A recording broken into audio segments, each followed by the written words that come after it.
আজ বানাবো চিকেন তন্দুর। তার জন্য এখানে আমি নিয়ে নিয়েছি চিকেন, তারপরে রয়েছে এখানে ধনে গুঁড়ো, জিরে গুঁড়ো, গোলমরিচ গুঁড়ো, এখানে রয়েছে লবণ স্বাদ মতো, আর এখানে কাশ্মীরি মির্চ, এখানে রয়েছে আদা রসুন লঙ্কার পেস্ট, টক দই, গরম মশলা। এবার দিয়ে দেবো একটুখানি সর্ষের তেল। এই সমস্ত দিয়ে এবার ভালো করে এটাকে মেখে নেব। এবার এটাকে ভালো করে মিক্সড করে নিতে হবে। এবার এটাকে ম্যারিনেট করতে রাখবো। আমি এটা দুপুরবেলা মাখিয়ে রাখলাম, তো হাতে মোটামুটি 4-5 ঘন্টা তো বটেই। আপনারা চাইলে 2 ঘন্টাও ম্যারিনেট করে নিতে পারেন, কোনো অসুবিধে নেই। তো যতক্ষণ ম্যারিনেট করা যায় ততক্ষণ আর কি ভালো হয়। আমার এটা কিন্তু একদম হয়ে গেছে। এবার এটাকে আমি ফ্রিজে রেখে দেবো।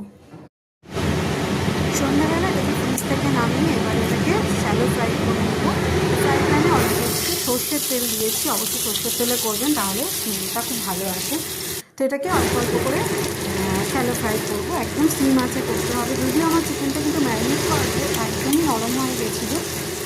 দেখুন ওলটাতে গিয়ে কিছু ভেঙেও যাচ্ছে, তো একদমই বেশ সফট হয়ে গেছিলো। যাই হোক, এটাকে এরকমভাবে বানালে খুব জুসি হয়। তো এটা তৈরি আমার হয়ে গেছিলো, কিন্তু আমি ভিডিওটা তুলতে মনে নেই, আপনাদের সঙ্গে ফটোটাই শেয়ার করলাম। বাড়িতে অবশ্যই একবার ট্রাই করবেন।